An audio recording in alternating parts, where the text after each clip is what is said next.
You are about to witness the student activism of Filipino American students at the University of Washington from the 1970s to present day.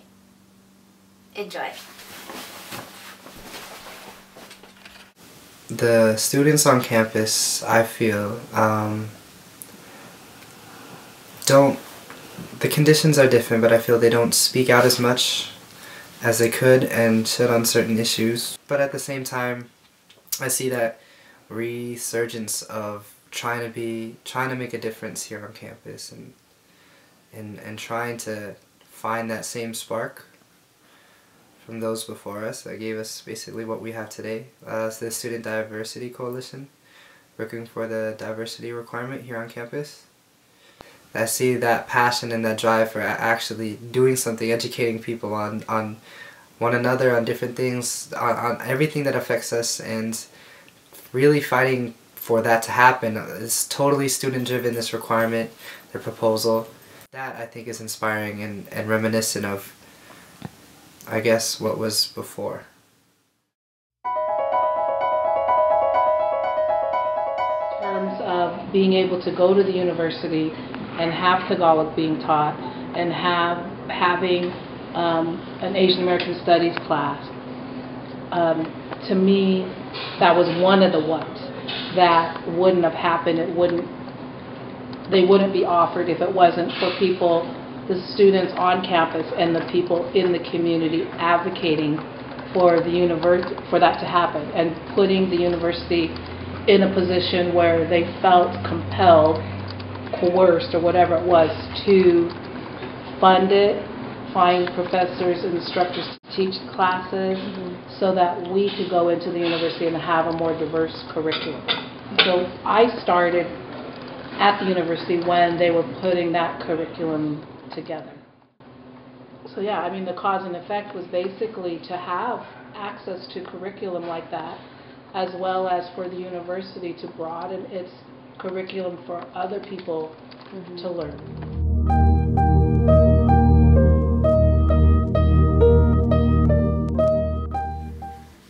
Filipino Night is an annual event hosted by the Filipino American Student Association at the University of Washington.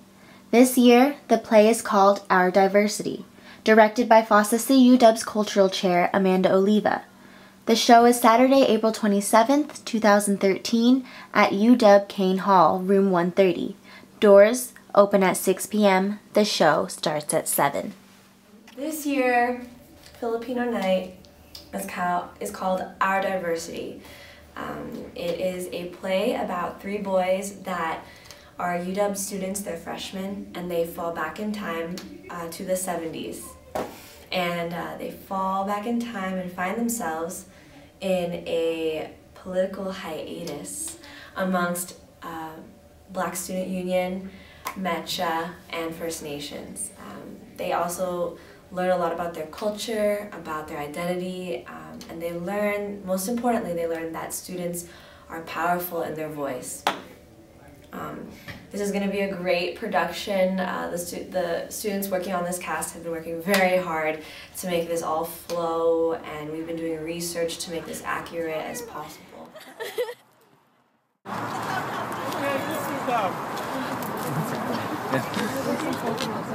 Well, we're building housing and the health clinic and all that stuff. And so we went to the apartment buildings where the elderly live, Filipino, Chinese, Japanese, and we saw they had planter boxes on the windowsill.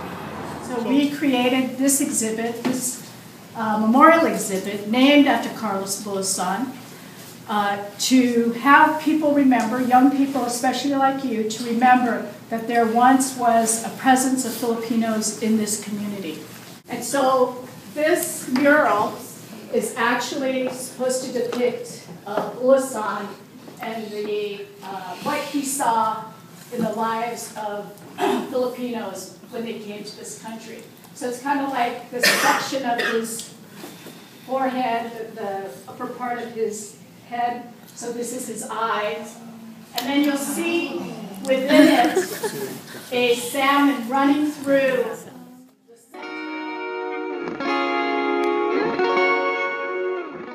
So diversity to me is like who you are, and who you should be and your own roots and pretty much your own identity.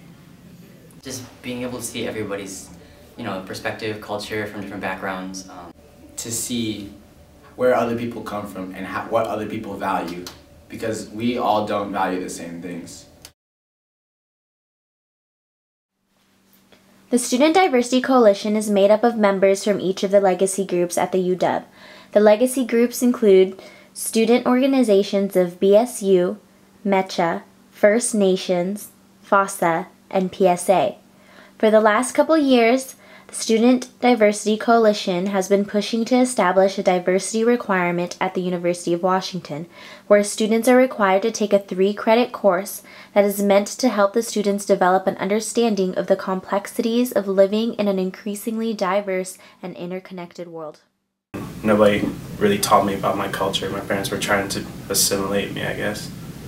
So I never really learned anything about my culture. I didn't even know my own language until I came to the University of Washington and got involved with like PSA, MIC, FASA, all the organizations of PISC, and actually getting involved with them helped me like identify who I really was, and I embraced it fully to this day. So, especially here at UW on campus, it's definitely reflective with the different RSL groups and student groups here on campus, but you don't really see it as much, in my opinion, in the classrooms, in the number and different kinds of classrooms we have here at UW.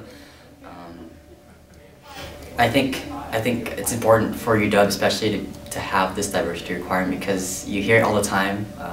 UW is one of the most diverse schools here in Washington and in the country, but I think to really be reflective of that, you need to one, have some sort of official some kind of requirement, which is basically this diversity requirement before you graduate.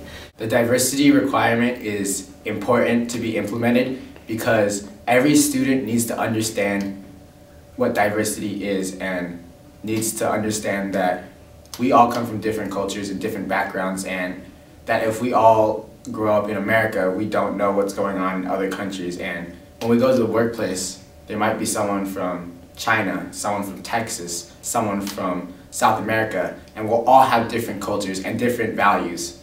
And we need to be able to work together and put those values aside in order to work together as a team. And the only way we can become critical thinkers is by learning what diversity is. And Washington State has it, Western has it, all community colleges in the state except for 7 have it. And we are the largest, most prestigious university in the entire Pacific Northwest, and we don't have one. We are in control of our education, that we are the ones that have the power here at this institution. All fought for the rights of their people so that people today, the next generation, us, could have these rights and have a better education and more access to higher education than they ever did. I found a voice, a spirit that made this choice, some music to fill my void, movement within the noise, who gon' represent this brown view? I'm tired of screaming in this room they built for us, they wild but still soundproof. To my revolutionaries and my dreamers, the change in the world ultimately gon' be us. If you don't change, then the change gon' seek us. I choose to change the world, blasting through your speakers. And I'm just telling you to speak up, make your voice heard when silence is what they teach us. I'ma seek love till the peakers are my people, screaming a peace telling you to speak up, so speak up. Understand and reflect words of Gandhi. Understand we stepping together as one army. Understand we stepping together now with our arms linked. Understand the future is only held at our arm's length. And I'm just waiting for the call. I'm just waiting for the call. No, never that. We're never gonna stop, because the world is ours. The culmination of the history of student activism and the current student movements is what empowered me to study more about this topic and create a video that will continue to empower students after me. The message I hope to get across with this video, and I hope people see in Filipino Night 2013, is that students have power. Don't let any persons tell you otherwise. Students have the right to exercise their power at their institution. As a result of this study, I hope student activism persists through each generation and the transformation of action seeks to empower the people of that time. to me, I was able to work with the best of all these activist groups from the University of Washington. And the unions at that time were the ones keeping the people of color out of the unions. I tell this about people regarding Filipinos.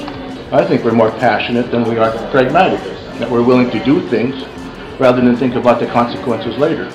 FSA for the longest time was really a cultural movement. So when we got involved, we started talking about issues, we started talking about controversial stuff, and there was a split right within FSA over some of that.